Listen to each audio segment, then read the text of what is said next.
Hi everyone, welcome back. This is Abdul Rashid from Motis Academy Cherpulassery. അപ്പോൾ നമ്മളുടെ കഴിഞ്ഞ HTML ക്ലാസ്സിൽ നമ്മൾ പറഞ്ഞു നമുക്ക് CSS ക്ലാസ്സിൽ നമ്മുടെ റോ കോളം നമുക്ക് അതിനുള്ള CSS കൊടുക്കുക എന്നുള്ളത്. സോ നമ്മളെന്താണ് അതിൻ്റെ CSS അപ്ലൈ ചെയ്യാൻ വേണ്ടിയിട്ടുള്ള ക്ലാസ്സാണ് നമ്മൾ ഇന്ന് സ്റ്റാർട്ട് ചെയ്തിട്ടുള്ളത്. അതിനു മുന്നേ നമുക്ക് എന്ത് ചെയ്യണം, നമ്മൾ CSSൽ നമുക്ക് കുറച്ച് കാര്യങ്ങൾ ചെയ്യാണ്ട്. ഇപ്പോൾ ഇവിടെ നമുക്ക് കണ്ടോ ഇവിടെ ഒരു ഇഷ്യൂ ഉണ്ട്, ഒരു അലൈൻമെൻറ്റ് ഇഷ്യൂ ഉണ്ട്. ഈ ഇഷ്യൂവിന് നമ്മൾ ഫിക്സ് ചെയ്യാന്ന് പറഞ്ഞിട്ടുണ്ടായിരുന്നു. അപ്പോൾ അത് വരുന്നത് എവിടെയാണ് വെച്ചാൽ ഈ UL ടോപ്പ് നാവിൻ്റെ li.right എന്ന് പറയുന്ന ഈ ഒരു CSSലാണ് നമുക്ക് എന്ത് ചെയ്യേണ്ടത്, അതിൻ്റെ ചേഞ്ച് വരുത്തേണ്ടത്. ഞാൻ എന്ത് പറഞ്ഞു, HEIGHT ഹൈറ്റ് എന്ന് പറഞ്ഞിട്ട് ഞാൻ എന്ത് കൊടുക്കുകയാണ്, അതിന് ഒരു 35 പിക്സൽ കൊടുക്കുകയാണ് കേട്ടോ. 35 പിക്സൽ കൊടുക്കുമ്പോൾ ഇപ്പോൾ നമ്മൾ എന്ത് ചെയ്തിട്ടുണ്ട്, ഹൈറ്റ് എന്ത് ചെയ്തിട്ടുണ്ട്, ഇവിടെ സെറ്റ് ആയിട്ടുണ്ട്. ഇനി നമുക്ക് എന്താണ്, ഇത് വല്ലാണ്ട് ഈ ഒരു ബോട്ടത്തിൽ വന്നിട്ട് ഇടിച്ച് നിൽക്കുന്ന പോലെ ഒന്നുണ്ട്. സോ നമുക്ക് എന്ത് ചെയ്യാം, അതിനെ മാർജിൻ ടോപ്പ് ഒരു ഒരു 6 പിക്സൽ കൊടുത്തു നോക്കാം. ഒരു 6 പിക്സൽ കൊടുത്തു കഴിഞ്ഞാൽ അത് മുകളിലോട്ടായി. ഓക്കെ, അപ്പോൾ ഇവിടുന്ന് എന്ത് ചെയ്തു, കുറച്ച് മുകളിലോട്ടായി. അപ്പോൾ നമ്മൾ എന്ത് ചെയ്തിട്ടുണ്ട്, അത് ഫിക്സ് ചെയ്തിട്ടുണ്ട്.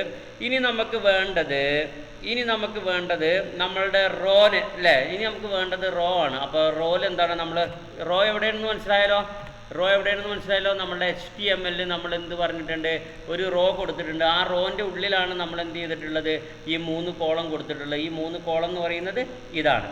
അപ്പോൾ നമുക്കെന്താണ്, ആ റോന് നമ്മളൊരു CSS അപ്ലൈ ചെയ്യണം. ആ റോന് നമ്മൾ എന്ത് പറഞ്ഞു കൊടുക്കണം, എല്ലാവർക്കും അറിയാം. അതിനെ നമ്മളെന്ത് പറഞ്ഞു കൊടുത്തു, ഡിസ്പ്ലേ ഫ്ലെക്സ് എന്ന് പറഞ്ഞു. ഡിസ്പ്ലേ ഫ്ലെക്സ് എന്ന് പറഞ്ഞാൽ അപ്പോൾ എന്ത് സംഭവിച്ചു, ഇപ്പോൾ 3 കോളം എന്തായിട്ടുണ്ട്, നമ്മളുടെ ഹോറിസോണ്ടലി നമുക്ക് എന്ത് ചെയ്തിട്ടുണ്ട്, ഡിസ്പ്ലേ ചെയ്ത് തന്നിട്ടുണ്ട്. ഇനി നമുക്കെന്താണ്, ഈ കോളത്തിന് ഒരു സ്റ്റൈൽ എഴുതണം അല്ലേ.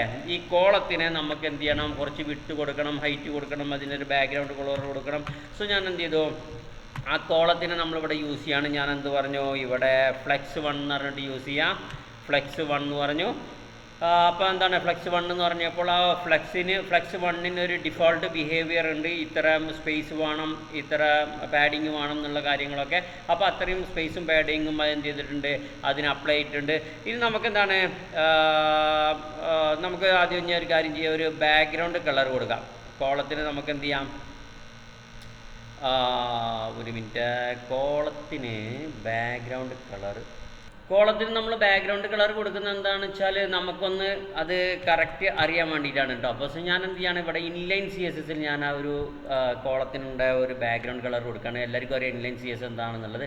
സോ ഇവിടെ ഇങ്ങനെ എന്താണ്, ഇത്തരത്തിലുള്ള ഒരു കളർ നമ്മൾ വന്നു. ഇനി അതിൻ്റെ ലൈറ്റ് കളർ ഞാൻ എന്ത് ചെയ്യാം, ഇവിടെ കൊടുക്കുകയാണ്. കാരണം നമുക്ക് ഇതാണ് ഈസി ഈ ഒരു ഇതിൽ ചെയ്യുമ്പോൾ. കാരണം നമുക്ക് മനസ്സിലാക്കാൻ വേണ്ടിയിട്ടാണ്, ജസ്റ്റ് മനസ്സിലാക്കാൻ വേണ്ടിയിട്ടാണ്. അപ്പോൾ നമ്മൾ അല്ലെങ്കിൽ എന്ത് ചെയ്യണം, ഇതിന് വീണ്ടും ഒരു ക്ലാസ് കൊടുത്തിട്ട് ഇതിനൊക്കെ CSS പോയിട്ട് വീണ്ടും നമ്മൾ എന്ത് ചെയ്യണം, അപ്ലൈ ചെയ്യണം. ഇപ്പോൾ നമുക്ക് എന്താണ്, ഇവിടെ 3 കളറായിട്ട് കിട്ടി. അപ്പോൾ ഇവിടെ എന്താണ്, പാഡിങ് അപ്ലൈ ചെയ്യില്ല കേട്ടോ. ഞാൻ നേരത്തെ പറഞ്ഞ് നമ്മൾ ഫ്ലെക്സ് 1 കൊടുത്തു കഴിഞ്ഞാൽ അതിൻ്റെ ഡീഫോൾട്ട് ബിഹേവിയറിൽ പാഡിങ് എടുക്കുമെന്ന് പറഞ്ഞു. പക്ഷേ നമുക്കെന്താണ്, പാഡിങ് എടുക്കത്തില്ല. അത് ജസ്റ്റ് അതിൻ്റെ ഒരു വിഡ്ത്ത് സെറ്റ് ചെയ്ത് കൊടുക്കുക മാത്രമേ ചെയ്യുള്ളൂ. അപ്പോൾ നമ്മൾ എന്ത് ചെയ്യാണ്, ഞാനിവിടെ ഒരു പാഡിങ് ഞാനൊരു 10 പിക്സൽ പറഞ്ഞു. പാഡിങ് 10 പിക്സൽ പറഞ്ഞപ്പോൾ നമുക്കെന്താണ്, ഒരു പാഡിങ് 10 പിക്സൽ പറഞ്ഞപ്പോൾ നമുക്ക് ഇങ്ങനെയാണ് കിട്ടിയത് അല്ലേ. സോറി, അത് നമ്മൾ പാഡിങ് കൊടുത്തത് റോയിലാണ് കേട്ടോ. പാഡിങ് കൊടുത്തത് റോയിലാണ്. നമുക്ക് റോയിലല്ല പാഡിങ് വേണ്ടത്, നമുക്ക് എവിടെയാണ്, കോളത്തിലാണ് പാഡിങ് വേണ്ടത്. യെസ്, പാഡിങ് കൊടുക്കുമ്പോൾ നമുക്കെന്താണ്, ഇപ്പോൾ ഒരു പാഡിങ് നമുക്കെന്താണ്, സ്പേസ് നമുക്കിവിടെ വിസിബിൾ ആയിട്ടുണ്ട്. ഇനി നമുക്ക് ഇതിനൊരു ഹൈറ്റ് കൊടുക്കാം. HEIGHT എന്ന് പറഞ്ഞിട്ട് ഒരു ഹൈറ്റ് നമ്മളെന്താണ് കൊടുക്കുന്നത്, ഒരു 300 പിക്സൽ കൊടുക്കണം. 300 ഹൈറ്റ് ഒരു 300 പിക്സൽ കൊടുത്തു. നമുക്കെന്താണ്, ആ ഹൈറ്റ് നമുക്കിവിടെ കിട്ടിയിട്ടുണ്ട്. അതുപോലെ തന്നെ നമുക്ക് നമ്മുടെ ഹെഡറിന് നമുക്കെന്താണ്, ഒരു ഹൈറ്റ് നമുക്കിവിടെ കൊടുക്കണം. ഇപ്പോൾ നമ്മൾ ഹെഡറിന് കൊടുത്തിട്ടുള്ളത് 150 ആണ്. നമുക്കെന്താണ്, ഒരു 250 പിക്സലാക്കി കൊടുക്കാം. സോ യെസ്, അപ്പോൾ ഹെഡർ കുറച്ചുകൂടി വലുതായി, നമുക്ക് ആ കളർ ചേഞ്ചൊക്കെ അവിടെ വർക്ക് ആവുന്നുണ്ട് കറക്റ്റായിട്ട്. ഇനി നമുക്കെന്താണ്, ഇപ്പോൾ നമ്മൾ അതിനൊരു ഒരു ഹൈറ്റ് കൊടുത്തു. ഇനി നമുക്ക് വേണ്ടത് ഫൂട്ടറാണ്. ഫൂട്ടറിനെ നമ്മളെന്ത് ചെയ്തു, ഫൂട്ടറിൻ്റെ ക്ലാസ്സിനെടുത്തിട്ട് ഇപ്പോൾ നമ്മൾ തെറ്റാതിരിക്കാൻ വേണ്ടിയിട്ട് നമ്മളെന്താണ്, ഈ ഫൂട്ടറിന് നമ്മൾ കുറച്ച് സ്റ്റൈൽ അപ്ലൈ ചെയ്യാണ്. ഇപ്പോൾ എന്തൊക്കെ അപ്ലൈ ചെയ്തു, ഞാനിവിടെ ഫൂട്ടർ പറഞ്ഞ് ആ ഫൂട്ടറിന് ഞാൻ എന്താണ്, ഒരു ബാക്ക്ഗ്രൗണ്ട് കളർ കൊടുക്കണം. ബാക്ക്ഗ്രൗണ്ട് കളർ ഞാൻ എന്ത് പറഞ്ഞു, #F1 ഓക്കെ. അപ്പോൾ എന്താണ് നമ്മളുടെ ഫൂട്ടറിനുണ്ടാവും ഒരു ചെറിയൊരു ഗ്രേ കളർ നമ്മൾ എന്ത് ചെയ്തിട്ടുണ്ട്, അപ്ലൈ ചെയ്തിട്ടുണ്ട്. ഇനി എന്താണ് അതിനൊരു പാഡിങ് നമ്മൾ നേരത്തെ കൊടുത്ത പോലെ തന്നെ പാഡിങ് ഒരു 10 പിക്സൽ ഞാൻ കൊടുത്തു. പാഡിങ് എന്ത് കൊടുത്തു, 10 പിക്സൽ കൊടുത്തു. സോ നിങ്ങൾക്ക് എന്താണ് ഇവിടെ എന്താണ് അതിൻ്റെ പാഡിങ് കാണാൻ വേണ്ടി പറ്റി. ഇനി എന്താണ് അതിൻ്റെ ഒരു ടെക്സ്റ്റ് അലൈൻ ഉണ്ട്. ഈ ടെക്സ്റ്റ് അലൈനെ ഞാനിപ്പോൾ തൽക്കാലം കുറച്ച് നേരത്തേക്ക് എന്താണ് ടെക്സ്റ്റ് അലൈൻ സെൻറ്ററാക്കി കൊടുത്തു. ഇപ്പോൾ നമുക്കെന്താണ് ഒരു ഓവറോൾ ഒരു വെബ് ടെംപ്ലേറ്റ് എങ്ങനെയാണ് ക്രിയേറ്റ് ചെയ്യുക എന്നുള്ളത് നമ്മൾ എന്ത് ചെയ്തിട്ടുണ്ട്, ഇവിടെ എക്സ്പ്ലെയിൻ ചെയ്തിട്ടുണ്ട്. ഇനി നമുക്കെന്താണ് ഇതിനെ ഒന്ന് നമുക്ക് എന്ത് ചെയ്യണം, ആദ്യം ഇതിനെ റെസ്പോൺസീവ് ആക്കണം. നമ്മൾ ഇത്ര ഒരു 600 പിക്സലിൽ വരികയാണെങ്കിൽ ഇതൊക്കെ എന്താണ് ലൈൻ ബൈ ലൈൻ ആയിട്ട് നമുക്ക് ഡിസ്പ്ലേ ചെയ്യണം. ഇപ്പോൾ ഇതിങ്ങനെ ഇങ്ങനെ സ്ട്രിങ് ആയിട്ട് വരികയാണ് അല്ലേ, അത് പോരാ. നമുക്ക് എന്ത് വേണം, ലൈൻ ബൈ ലൈൻ ആയിട്ട് നമുക്ക് എന്ത് ചെയ്യണം, അതിനെ ഫിക്സ് ചെയ്യണം. സോ അതിന് വേണ്ടിയിട്ട് നമ്മളെന്താണ് മീഡിയ ക്വറി എഴുതുകയാണ്. മീഡിയ ക്വറിയിൽ നമ്മൾ എന്ത് പറയുകയാണ്, റോൻ്റെ വിഡ്ത്ത് എങ്ങനെയാണ് മീഡിയ ക്വറി എഴുതുക നിങ്ങൾക്ക് പറഞ്ഞു തന്നിട്ടുണ്ട് ഓൾറെഡി. ഞാൻ ഇതിനെ ഓപ്പൺ ചെയ്ത് ഇവിടെ ക്ലോസ് ചെയ്തു. ഇതാണ് മീഡിയ ക്വറിയുടെ ഒരു സിൻടാക്സ് എന്ന് പറയുന്നത്, @media. എന്നിട്ട് ഇവിടെ ബ്രാക്കറ്റിൽ ഞാൻ പറഞ്ഞു കൊടുക്കുകയാണ്, മാക്സിമം വിഡ്ത്ത് 600 പിക്സലായി കഴിഞ്ഞാൽ ഇതിൻ്റെ റോ എന്നൊരു ക്ലാസ് ഉണ്ടല്ലോ, അതിന് നമ്മൾ എന്ത് ചെയ്തിട്ടുണ്ട്, ഫ്ലെക്സ് ആക്കിയിട്ടുണ്ട്. ആ ഫ്ലെക്സിന് നമ്മളെന്താണ് ഫ്ലെക്സ് ഡയറക്ഷനെ കോളമാക്കണം. ഈ ഫ്ലെക്സ് ഡയറക്ഷനെ കോളമാക്കിയാൽ നമുക്കെന്താണ് ഈ 600 പിക്സലിൽ എത്തിക്കഴിഞ്ഞാൽ ഈ ഫ്ലെക്സിനെ എന്താക്കും, ഫ്ലെക്സ് ഡയറക്ഷൻ കോളാക്കും. സോ നമ്മൾ എന്ത് ചെയ്യുക അതിനൊരു 600 പിക്സലിലേക്ക് ഇങ്ങനെ ചുരുക്കി കൊടുന്നു കഴിഞ്ഞാൽ യെസ് ഇപ്പോൾ കണ്ടോ 600 പിക്സലിൽ എത്തിയപ്പോൾ അതെന്ത് ചെയ്തു, അതിനെ കോളമാക്കി നമുക്ക് ഡിസ്പ്ലേ ചെയ്ത് കാണിച്ചു തന്നു. അതിനാണ് നമ്മൾ എന്ത് ചെയ്യുന്നത്, മീഡിയ ക്വറി യൂസ് ചെയ്യുന്നത്. ഇപ്പോൾ 600 പിക്സലിലും ഗ്രേറ്ററായി വന്നു കഴിഞ്ഞാൽ അതെന്താണ് കോളമാക്കിയിട്ട് തന്നെ നമുക്ക് എന്ത് ചെയ്യും, ഫ്ലെക്സ് ആക്കിയിട്ട് തന്നെ നമുക്ക് എന്ത് ചെയ്യും, ഡിസ്പ്ലേ ചെയ്ത് തരും. അതുപോലെ തന്നെ നമ്മൾ എന്ത് ചെയ്യണം, ഇതിൻ്റെ മെനു നാവ് ബാറിനെയും നമ്മൾ എന്ത് ചെയ്യണം, അത് അപ്ലൈ ചെയ്യണം. അപ്പോൾ ഈ നാവ് ബാർ എന്താണ് നമുക്ക് ഡിസ്പ്ലേ ആകുന്നില്ല അല്ലേ, മൊബൈൽ വ്യൂവിൽ വരുന്ന സമയത്തും നമുക്ക് ഡിസ്പ്ലേ ആകുന്നില്ല. സോ നമുക്ക് എന്ത് ചെയ്യാം, അതിനൊരു മീഡിയ ക്വറി എഴുതാം. അതിന് മീഡിയ ക്വറി എഴുതുമ്പോഴേ നമ്മൾ 2 മീഡിയ ക്വറി എഴുതണം. എന്തൊക്കെയാണത് നമ്മൾ ഓൾറെഡി കൊടുത്ത് വെച്ചിട്ടുണ്ട്.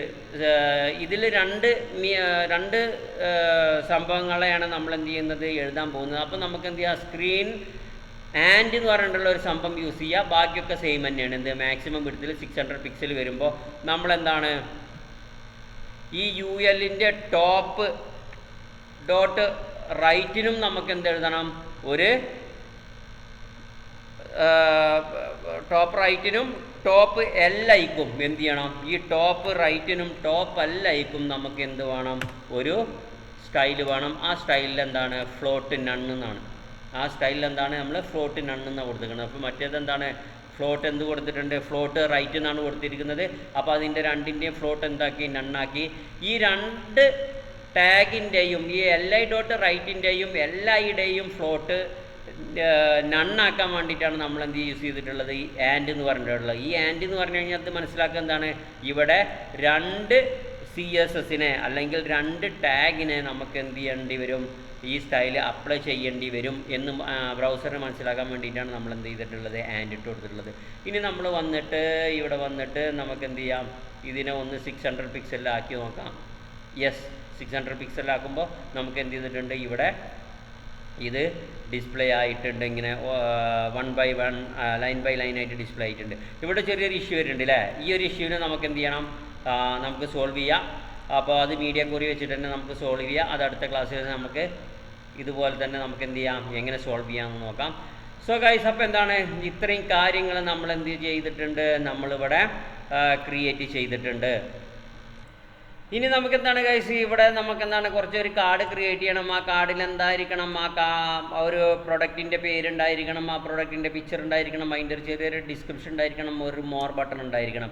ആ ഒരു സംഭവം എങ്ങനെ ചെയ്യാമെന്നുള്ളത് നമുക്ക് എന്ത് ചെയ്യാം, അടുത്ത ക്ലാസ്സിൽ പഠിക്കാം. അതുവരെ എല്ലാവരും ഇത്രയും കാര്യങ്ങൾ പ്രാക്ടീസ് ചെയ്യുക. എന്നിട്ട് അടുത്ത ക്ലാസ്സിൽ നമുക്കെന്താണ് അടിപൊളിയായിട്ട് ആ കാർഡ്സ് നമുക്ക് അപ്ലൈ ചെയ്യാം. ജാവാസ്ക്രിപ്റ്റ് യൂസ് ചെയ്തിട്ട് ചെറിയ അനിമേഷൻസ് ഒക്കെ കൊടുത്ത് നമുക്ക് എന്ത് ചെയ്യണം, നമ്മളുടെ ഈ ഫസ്റ്റ് വെബ് ടെംപ്ലേറ്റ്സിനെ അടിപൊളിയാക്കണം. So guys, see you in the next video.